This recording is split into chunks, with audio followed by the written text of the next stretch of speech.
بسم اللہ الرحمن الرحیم۔ حضرت عائشہ صدیقہ رضی اللہ تعالی عنہا نے عرض کیا، یا رسول اللہ صلی اللہ تعالی علیہ وآلہ وسلم، عورتوں کو تو بہت سا ثواب مل گیا،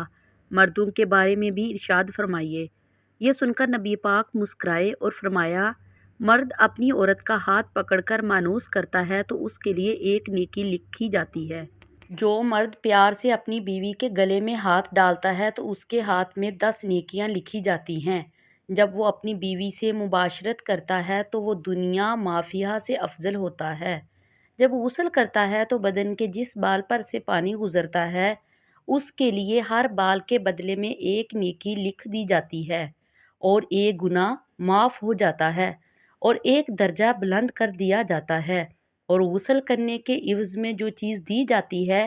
وہ دنیا مافیہ سے بہتر ہوتی ہے، اور بے شک اللہ تعالیٰ اس پر فخر کرتا ہے اور فرشتوں سے کہتا ہے کہ میرے بندے کی طرف دیکھو کہ ایسی سرد رات میں غسل جنابت کے لیے اٹھا ہے، اور وہ اس بات پر یقین رکھتا ہے کہ میں اس کا رب ہوں۔ تم اس بات پر گواہ رہو کہ میں نے اس کو بخش دیا۔ جمعرات اور جمعے کو ہم بستری اور غسل کرنے کی ترغیب اس لیے دی گئی ہے کیونکہ مردوں کو نماز جمعہ کی ادائیگی کے لیے جامع مسجد جانا ہوتا ہے، تاکہ آتے جاتے کہیں نظر پڑنے سے طبیعت میں کسی قسم کی پراگندگی پیدا نہ ہو، اور خواہش نفس سے اطمینان ہونے کے سبب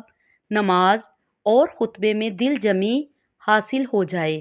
حدیث نبوی صلی اللہ تعالی علیہ وآلہ وسلم ہے کہ مرد کا اپنی بیوی کے ساتھ اکٹھے ایک بستر میں سونا افضل ہے، الا یہ کہ کسی ایک عذر ہو، اس لیے کہ مقصد ہم بستری کرنا نہیں ہے بلکہ مقصد اپنی بیوی کے دل کو خوش کرنا ہے۔ بیوی کے دل کو خوش کرنے کے لیے ایام کے دنوں میں بھی اس کے قریب ہو جانا گویا انبیاء اکرام علیہ السلام کی سنت ہے۔ بیوی سے ہم بستری یعنی جماع کے لیے دن کی بنسبت رات کا وقت زیادہ اچھا ہے، اور اسلامی مہینوں کے اعتبار سے پہلی اور 15ویں اور آخری رات کے علاوہ باقی راتوں میں ہم بستری کرنا چاہیے، کیونکہ روایات سے معلوم ہوتا ہے کہ ان 3 راتوں میں شیاطین زمین پر زیادہ پھیلتے ہیں، اور ہفتے کے اعتبار سے جمعے کی شب میں بعض فقہا نے جماع کو مستحب لکھا ہے، اور شب میں بھی شروع حصے کی بنسبت شب کا آخری حصہ زیادہ مناسب ہے کہ رات کے ابتدائی حصوں میں سو لیا جائے تاکہ دن بھر کی تھکن سے راحت ملے اور مکمل سکون حاصل ہو۔ اور ایک فائدہ یہ بھی ہے کہ رات کا تھوڑا سا حصہ ہی جنابت ناپاکی میں گزرے گا، البتہ رات کا اتنا آخری حصہ بھی نہ ہو کہ پھر دوبارہ آرام کا وقت نہ رہے۔ کچھ دیر اس کے بعد بھی آرام کر لینا چاہیے۔ جب خاوند کو اپنی بیوی کے پاس آنے کی حاجت ہو تو اس کا مروجہ طریقہ یہ ہے کہ بیوی کے ساتھ کمرے میں اس وقت کوئی اور نہ ہو، حتیٰ کہ شیرخوار بچہ بھی نہ ہو۔ ہاں، اگر بچہ سویا ہوا ہو تو کوئی مضائقہ نہیں۔ شریعت نے میاں بیوی کو اختیار دیا ہے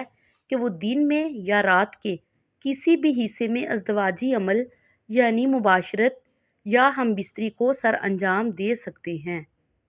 شرعی تقاضا یہ بھی ہے کہ جس قسم کی محبت کی توقع مرد اپنی بیوی سے کرتا ہے، اسی طرح کی توقع بیوی بھی اپنے شوہر سے کرتی ہے۔